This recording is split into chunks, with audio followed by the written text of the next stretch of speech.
Tomoe Gozen, Lady Tomoe, Japan's greatest female warrior, consort of Kiso Yoshinaka, and Chaldea's premier gamer. By looking at her class, design, skill set, backstory, and characterization, how well does the Tomoe of Fate Grand Order compare to her historical and mythical counterpart? And what grade would I give her depiction? Let's get into it. Tomoe is an archer class servant, which is a great choice for her, but hardly the only option.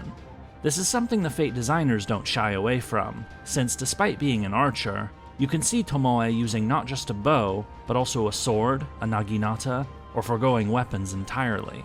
In the Heike Monogatari, the Tale of the Heike, Tomoe is specifically mentioned as using both a bow and a sword while riding a horse.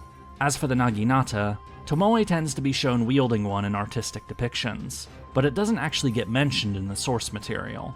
But since Onamusha and Onabugeisha, female samurai, tended to prefer the naginata, it makes sense that artists would decide to give one to the most famous Onamusha to ever exist.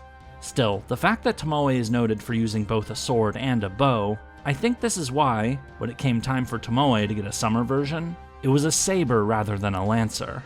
Anyway, both saber and archer would be great class choices for Tomoe, and she gets both of them.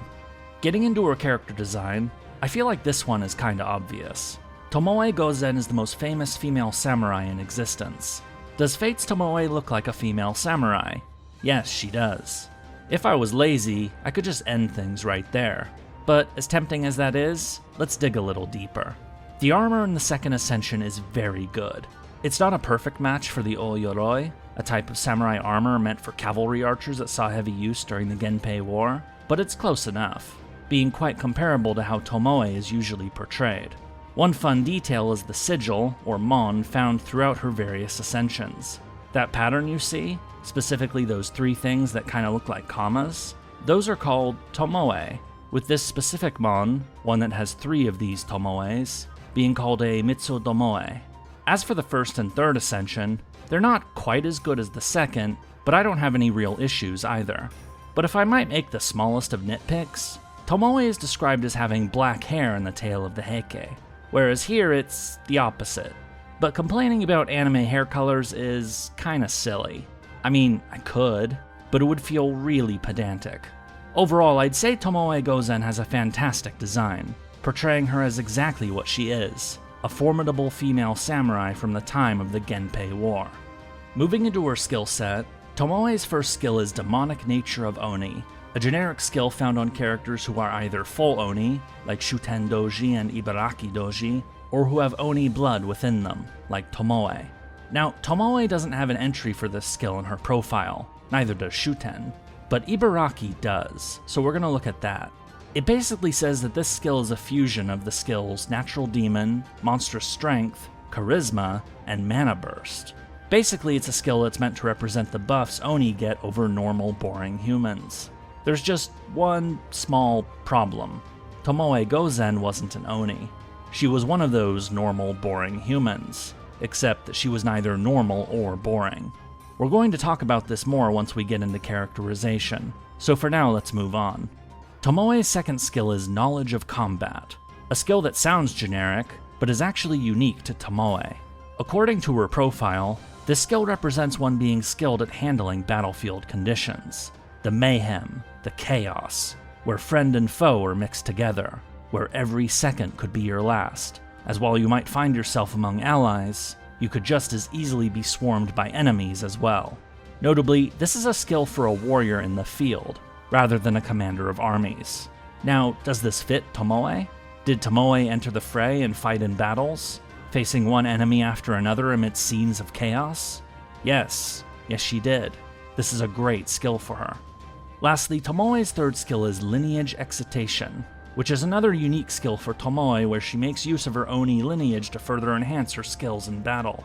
Again, Tomoe Gozen was not an Oni in the legends, but again, I'm going to wait to address this until after we go through her backstory.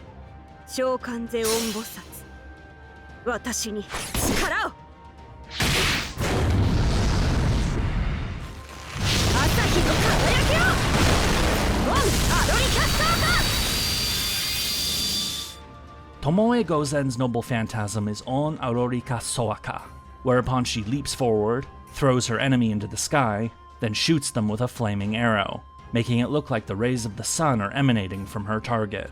This MP is actually a bit more complicated than I expected, including elements that are very much outside of my domain.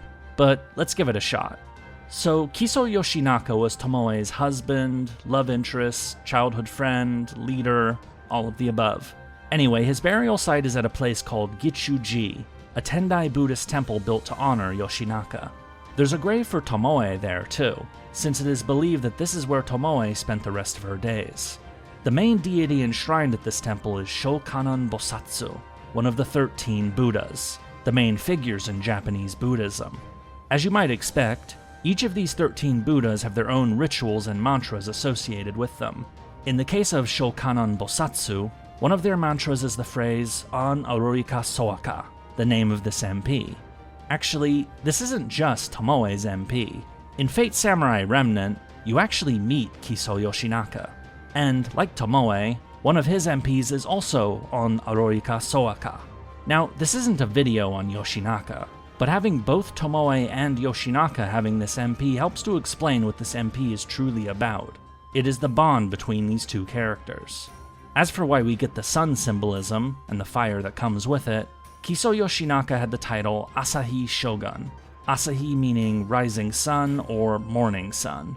So, in short, Tomoe's MP is a representation of her bond with Kiso Yoshinaka, her affection, her loyalty, and her sadness of not being with him in his final moments.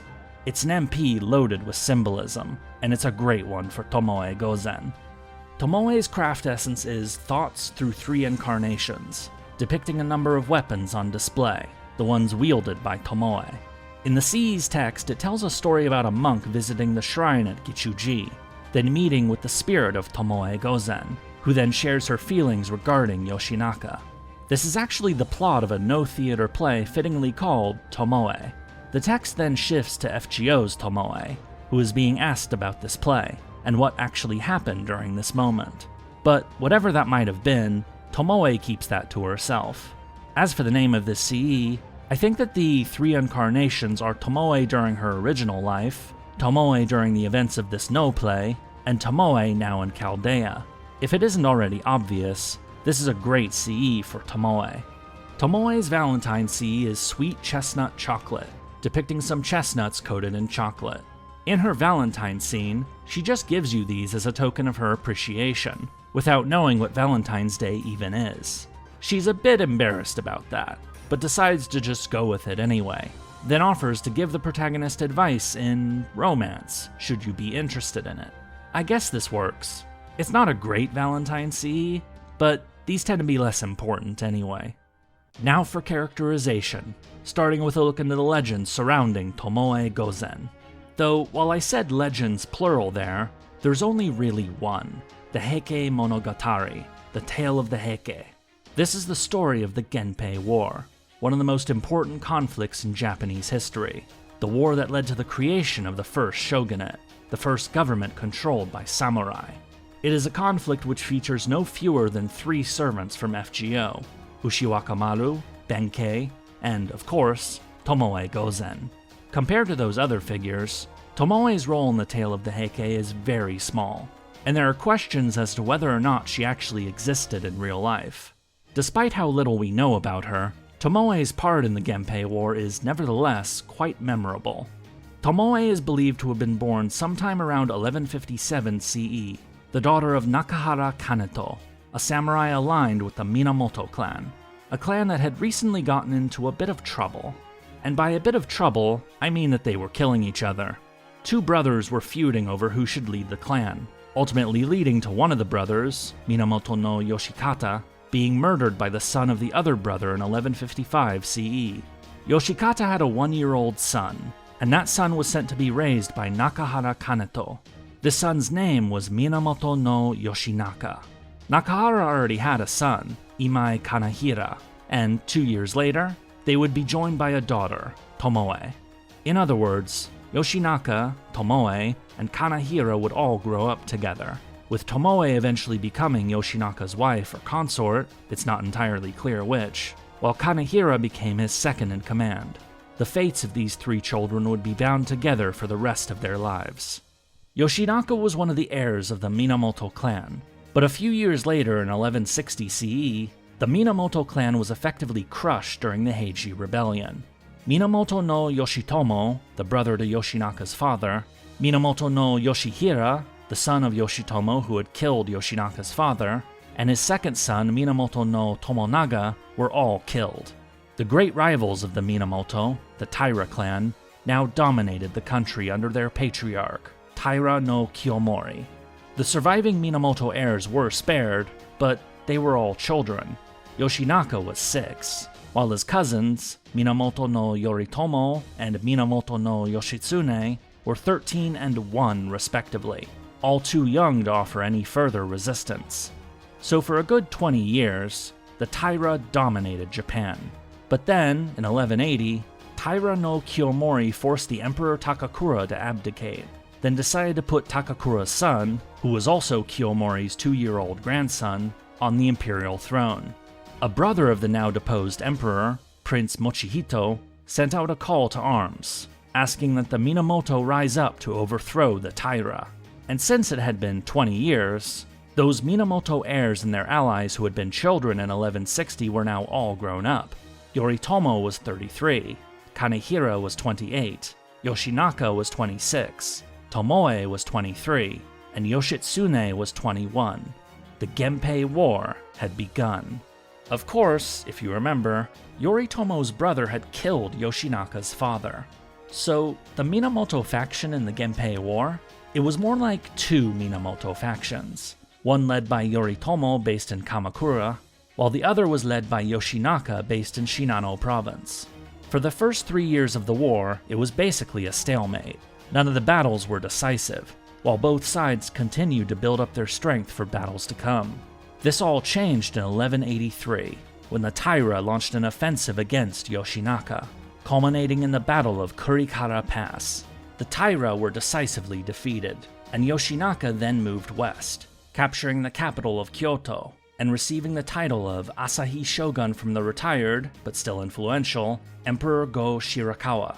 But while the Taira regrouped on the islands of Kyushu and Shikoku, things started to go wrong for Yoshinaka. Though he had sworn allegiance to Yoritomo, Yoshinaka began thinking that he, not Yoritomo, should be the true head of the Minamoto clan.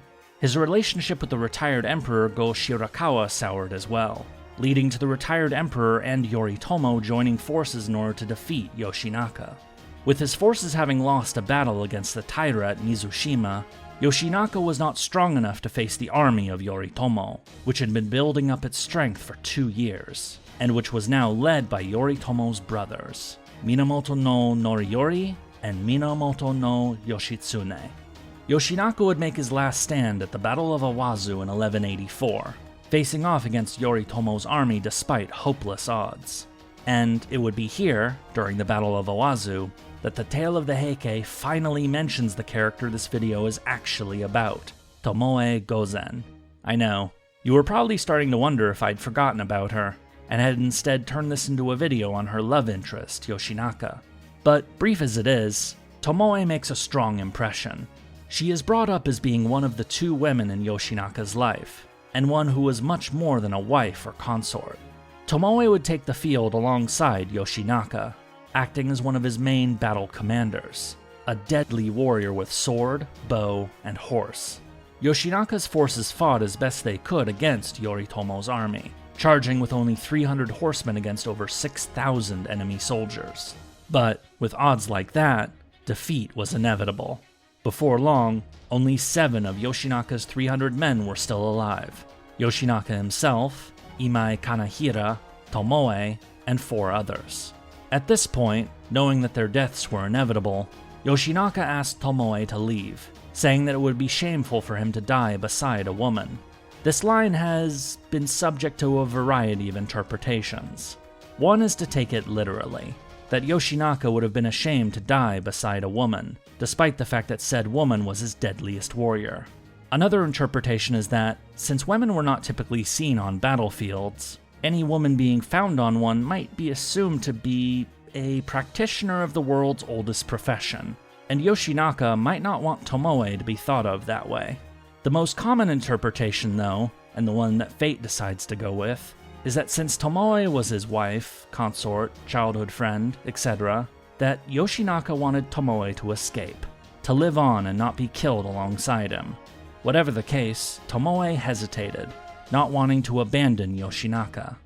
After Yoshinaka insisted, however, Tomoe decided that, if she was being ordered to escape, then she could at least make one last demonstration, an expression of her loyalty to Yoshinaka.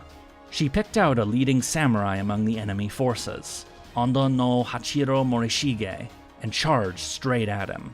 Tomoe grabbed Onda, pulled him from his horse, pinned his head against the saddle of her horse, and then either used her sword to behead him, or she literally ripped his head off. After this, Tomoe continued riding away, stripping off her armor and escaping the battle. Back on the battlefield, the remnants of Yoshinaka's army were wiped out. Yoshinaka tried to take his own life, but he was caught and killed by enemy soldiers. Meanwhile, Imai Kanahira, Yoshinaka's number 2 and Tomoe's older brother, he ended up taking his own life in a way I can only describe as being very hardcore. While riding his horse away from the battle, he put the tip of his sword in his mouth, and then leapt off of his horse. Yikes. With the deaths of Yoshinaka and Kanahira, their branch of the Minamoto clan was effectively destroyed, leaving Yoritomo as the undisputed leader of the Minamoto. The war with the Taira was far from over, but we will get back to that another time, since while Yoshinaka was arguably the central figure of the first half of the Genpei War, the second half would be dominated by another. But that story is for another time. But what about Tomoe? What happened after she escaped the Battle of Awazu? The tale of the Heike doesn't say a word about it, but there are several theories. One is that she took her own life, unable to continue living without Yoshinaka. Another theory is that she was captured by one of the Minamoto samurai, Wada Yoshimori, who then forced her to become his consort, later having a child who would later grow up to be Asahina Yoshihide, a warrior with superhuman levels of strength. A third theory is that Tomoe became a Buddhist nun, and would spend the rest of her life where Yoshinaka died, the place that later became the temple of Gichuji that I mentioned earlier. You could even say that the second and third theories don't conflict with each other, that Tomoe was captured by Wada Yoshimori, had a son, but then later became a Buddhist nun attending Yoshinaka's grave. Actually, merging these two theories is exactly what FGO decides to do in Tomoe's interlude, except they also add the bit that the son she had with Wada Yoshimori was actually the son of Yoshinaka. Regardless of what fate might have befallen Tomoe Gozen, there is no question that she earned her place as a legend, as the most famous female samurai of all time. As for Tomoe's appearances in Fate Grand Order, while we don't actually meet her there, we first hear about her in Babylonia, as being one of the servants summoned to help Gilgamesh defend Uruk. But prior to the protagonist's arrival, she fought and defeated a general of the demonic beasts, though she lost her life in the process. Those who speak of this, Benkei, Merlin, and Gilgamesh, all speak highly of Tomoe. However, the first time we actually meet Tomoe in person is Shimosa, but that is obviously flawed because Ashiya Dolman used the Curse of Annihilation to mess with her. The Tomoe we meet in Shimosa is like an avenger, with her feelings of sadness about Yoshinaka's death now being twisted into pure, unrestrained hatred. A hatred that manifests in her setting fire to everything around her. There are glimpses of her usual self, such as when she encounters the elderly couple leaving a meeting at a village. A couple Tomoe lets escape just before she proceeds to burn down the village and kill everyone in it. Before long, of course, Tomoe, or rather the Archer of Inferno, is defeated by Musashi, the madness afflicting her vanishing during her final moments. So, we don't really meet Tomoe in Shimosa. We meet a corrupted version of her, driven mad by her grief into wanting to set everything ablaze. The first time we meet Tomoe properly is in the Setsubun event, the Oni Pagoda Festival, an event focused around Tomoe and her Oni heritage, and the efforts of Shuten Doji and Ibaraki Doji to have Tomoe come to terms with that. It's a good story, but as I've already mentioned, Tomoe Gozen was not an Oni, she was human. I don't know of any story aside from Fate that makes Tomoe part Oni. So why did they decide to do that? The only real theory I have is that it has to do with Tomoe's feats on the battlefield, especially that story of how she grabbed a guy off his horse, an enemy commander who knew she was coming no less, and then either cut or ripped the guy's head off. The Heike Monogatari makes it clear how deadly Tomoe is meant to be, describing her as a match for 1,000 warriors, fit to meet either god or devil. There are also untranslated Japanese sources that bring up more of her feats, such as collecting heads of enemy samurai, or charging into impossible odds and yet still crushing her enemies.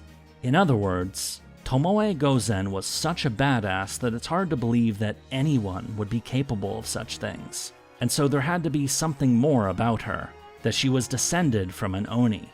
Unfortunately, since the Tomoe from the legends didn't have any of this Oni stuff, this is a strike against her accuracy in FGO. As for the rest of her characterization, Tomoe is polite, friendly, and warm to most everyone she meets. Her interlude shows her as being good with the child servants in Chaldea, something that MASH makes a special note of. Tomoe is still deeply committed to Yoshinaka, and if her interlude is any indication, it doesn't take much to get her to talk about him at length. Since Yoshinaka appeared in Fate Samurai Remnant, maybe he will show up in FGO someday. The two of them would make for an extremely deadly pair, like Brynhild and Sigurd, or Kriemhild and Siegfried, except that Tomoe and Yoshinaka would never try to kill each other. However, despite Tomoe's overall friendly demeanor, there are some in Chaldea who would do well to avoid her, specifically Ushiwaka Maru and Benkei. We actually get a scene about this during the Setsubun event, where Benkei tries very hard to keep Tomoe from discovering their true identities. Remember that it was Ushiwaka Maru, Minamoto no Yoshitsune, who helped lead the army that killed Yoshinaka. While I do think Tomoe is disciplined enough to not try to murder Ushiwaka now that they are both in Chaldea, I still think they would be best avoiding each other. Lastly, of course, it is also during Setsubun that Tomoe first expresses her interest in video games, the trait that she is probably best remembered for in FGO. And since Tomoe appeared in the game before both Osakabe Hime and Ganesha, Jinako, Tomoe is the original gamer in Chaldea. Gaming, of course, is central to Tomoe's summer version, which first appeared during Summer 5. She shows up with games, her skills center around gaming, her dialogue is full of gaming references, you get the idea.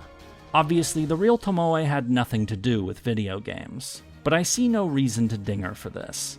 It's a fun quirk the developers added to her character, something that she discovered after having become a servant, and obviously not part of her backstory.